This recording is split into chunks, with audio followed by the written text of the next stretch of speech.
Let's start NFL awards here with most valuable player, where Patrick Mahomes is obviously your favorite still at 4-1. Josh Allen, the big mover after 4 touchdowns in the win over Arizona, plus 550. CJ Stroud at 9. Jalen Hurts at 10. Joe Burrow at 14. Lamar at 16. Onward and etc. Where do you stand right now on NFL most valuable player? Anything to do here? Yeah, and before I even get into it, I think a lot of our listeners, especially the diehards, they are very familiar with the NFL Honors Night this past February and how fun that was. And we damn near clean swept the whole board other than most valuable player. This was the one award market that really got me last year, betting on Dak and Purdy and all these guys, and ends up being Lamar Jackson, who stole it on Christmas night like the Grinch. But this year, we're going to try to go ahead and win this. And I don't necessarily think that there is a banger bet to be made in this market, just because this is one of the few markets, I think, across all sports that I think everybody has sort of cracked the code. We all know that it has to be a quarterback, and it has to be a quarterback on a 1 or a 2 seed, probably a 1 seed winning the home field advantage in that conference. So right now, honestly, like, this is not going to be something that anybody's going to want to do, because you have to tie up all your money until Super Bowl week, which is in February. But I think the value in the market is on someone like Patrick Mahomes, who is the current favorite at plus 400. When you look at some of the updated win totals, like, use some of this information to sort of help you as a compass as you try to go ahead and find where the best value is. The Chiefs' updated win total is 12.5.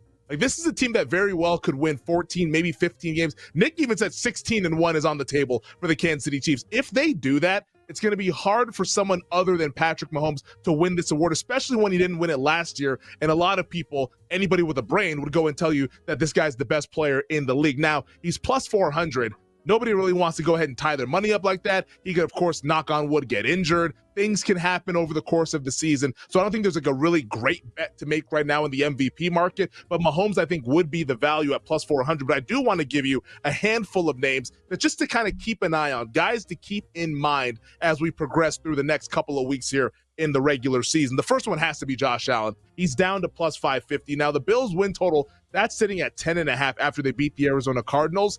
A much tougher road to winning their division than Mahomes has in the AFC West. Buffalo has to compete with the likes of the New York Jets, the Miami Dolphins. They're a dog in that game. Thursday Night Football coming up tomorrow night. Miami's in that division. Who knows? Maybe the New England Patriots end up being a frisky team and make things competitive. Probably not likely, but you never know with Gerard Mayo now as the head coach. But Josh Allen, I think, has a path to winning this award, but it's much, much more difficult given the division that he plays in, which is why his win total is sitting at 10.5. CJ Stroud is another guy that you're just going to want to keep an eye on if his price ever drifts out. Playing in the AFC South, I think Houston's head and shoulders above the rest of the teams, Jacksonville, Indy, and the Tennessee Titans. His updated win total is also 10.5, but he's almost double the price of someone like Josh Allen. And you compare those two prices, what's more likely? Houston wins the AFC South or the Buffalo Bills win the AFC East? Like, you have to win the division to win this award. That's kind of what hurt Dak Prescott and Josh Allen. Those guys won the divisions, but they didn't clinch it until late. They were already kind of out of the mainstream of consciousness when people started thinking about voting on this award. So that's why they lost that to Lamar Jackson.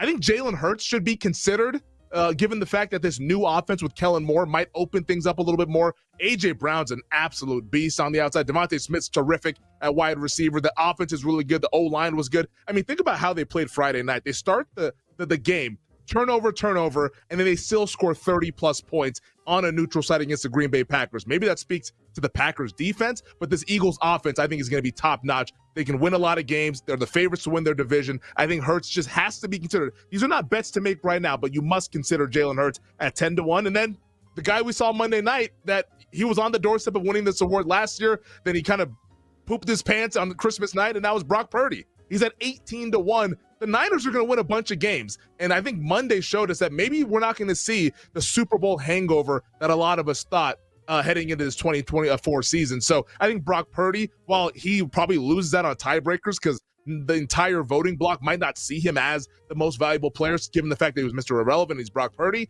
but you do have to consider him just because of the price of 18-1 and being on a team that has an updated win total of 11.5. And he's going to put up a lot of numbers in that Kyle Shanahan offense. So those are guys to consider. The valuable bet is probably Mahomes at 4-1, but do you really want to tie up your money given all the things that could happen over the next 17 weeks of the regular season? And then the price that I think, Nick, and this will be my last thing on the MVP, the price that I think is just completely wrong right now is Joe Burrow of the Cincinnati Bengals. He's at 14-1. He's catching 5.5 points. Maybe they win on Sunday and he completely kind of just turns around this narrative, but we've seen the Bengals start slow. There might be a buy point to buy in on Burrow at some point this year, but it is definitely not now. I would not bet that at 14-1. The Bengals have too tough of a hill to climb, given the fact that they're up against it this upcoming Sunday.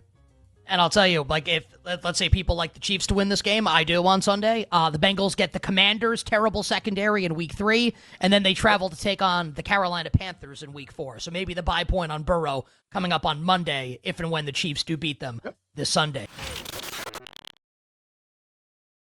We don't think the Bills are going to win the division, but Josh Allen has a monster season. Could Josh Allen at 25-1 ever win Offensive Player of the Year? Allen might be on his way to like a stupid statistical season. Would you ever consider Josh Allen for OPOY? Like, is that something that, like, a quarterback to win this award? Do you like that, not like it? Where are you at on Josh Allen? It can definitely happen. I don't want to say it can't happen. I just think that the way that people think about this award is that they think about this as like the best non-QB, like the most valuable non-quarterback in the league, because everyone sort of conceded the fact that MVP is a quarterback award. But if Josh Allen puts together a ridiculously like insane statistical season, and let's say the Dolphins miss the playoffs and these other, like Saquon gets banged up or something like that, and Allen has 50 total touchdowns combined with rushing and passing, that maybe he could win this award. But I just feel like you just need so much to happen for you to only get 25-1. I wouldn't recommend it. Offensive Rookie of the Year. A lot of names that we can list here, but Femi, one that I think is fascinating, given what Kirk Cousins did in Week 1 and what he didn't do in Week 1, which was move at all. Michael Penix Jr. is at 60. Falcons at the Eagles on Monday night, play the Chiefs in Week 3. It's a really, really interesting betting angle, 60-1 for Michael Penix Jr. Now, I'm going to tell you, don't bet this now. And that's the tricky part about this thing, because you want some sort of confirmation that Michael Penix is actually going to start playing and really, really soon. Like, he needs to get out there by Week 4 or Week 5. Otherwise, he really doesn't have much of a chance to win this award. Now, of course, if you wait and the news comes out, you're probably going to get a worse number. But I think I would rather get, let's say, a 20-1 on Michael Penix Jr. and knowing he's going to play versus betting 60-1 and going blind and hoping that the Atlanta Falcons bench Kirk Cousins. Now, if Kirk Cousins, because I just don't think, Nick, and you correct me if I'm wrong, I don't think that if they were to say, let's Cousins is hurt or whatever, he's not ready to go, let's just sit him down for a little bit. Do you think that they would sit him down for the entire season? I mean, I think it's obviously pending on how Michael Penix Jr. plays, but like, would they have given this guy $100 million to only play him in 3 games and then just say, you know what?